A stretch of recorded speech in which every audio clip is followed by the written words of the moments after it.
Delhi university ने अपने result को डिक्लेयर कर दिया है, लेकिन डिक्लेयर करने के बाद भी आपको अगर सीट अलॉकेट हो चुका है तो आपका सीट कैंसिल हो सकता है।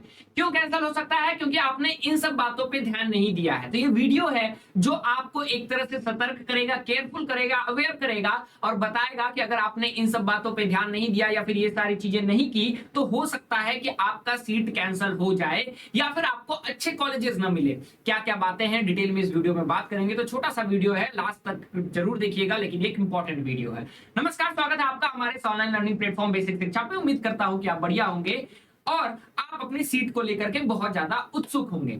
अब सीट क्योंकि आपकी अलोकेट हो गई तो आगे क्या करना है, उससे पहले अगर आप हमारे चैनल पे नए हैं तो सबसे पहले चैनल को सब्सक्राइब कीजिए, क्योंकि यहां से यूनिवर्सिटी तक का रास्ता हम आपके लिए आसान बनाने वाले हैं।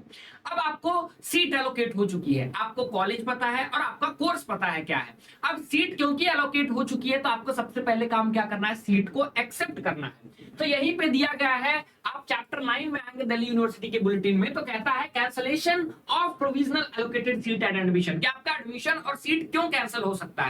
तो कहता है कि सबसे पहले तो आपको एक्सेप्ट करने का मौका जो दिया गया है कि सीट एलोकेट हुई है और आपने दिए गए समय पे सीट एक्सेप्ट नहीं किया, कैंसल, कहानी खत्म। ठीक है, तो सबसे पहला काम, कहीं भी मिला हो, कोई भी कोर्स मिला हो, एक्सेप्ट करो। ठीक है, दूसरी चीज, the provisionally allocated seat will be cancelled if a candidate fails to pay the admission fee. क्या आपने एक्सेप्ट तो कर लिया लेकिन आपने एडमिशन फी का टाइमलाइन पे एडमिशन फी पेमेंट ही नहीं की तो भी कैंसल और आगे आने वाले राउंड से बाहर।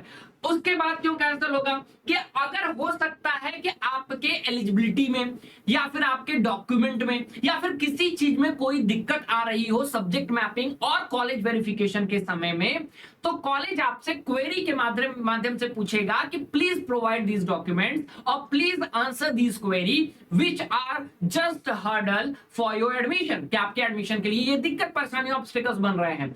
आपने अगर उस क्वेरी का आंसर नहीं दिया तो भी आपका एडमिशन कैंसिल हो जाएगा। उसके बाद कहता है कि अगर आपका सीट एलोकेटेड हुआ है will be cancelled if at any time any of the document certified और certificate are found to be invalid. कि किसी समय हो सकता है आपको इस फेज में एडमिशन लेटर भी जनरेट हो जाए, लेकिन जब फिजिकल वेरिफिकेशन के लिए जाओगे कॉलेज में और वहां भी अगर डॉक्यूमेंट इनवैलिड पाए गए या सर्टिफिकेट, तो वहां भी कैंसिल हो सकता है और यहां भी कैंसिल हो सकता है, तो कहीं भी कैंसिल हो सकता है। उसके बाद आपका जो है प्रोविजनली एलोकेटेड सीट या फिर admission will be cancel any time if found that candidate does not meet minimum eligibility criteria under university rule. की यूनिवर्सिटी रूल के हिसाब से अगर आप मिनिमम एलिजिबिलिटी क्राइटेरिया को नहीं मीट करते हैं तो भी आपका कैंसिल हो सकता है।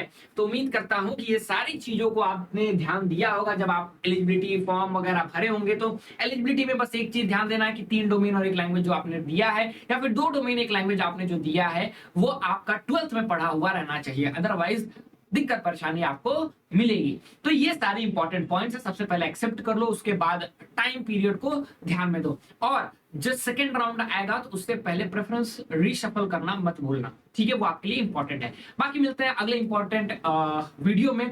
टिल देन उम्मीद करता हूं ये वीडियो आपके लिए हेल्पफुल रहा होगा। Will meet in next video. Till then thank you so much.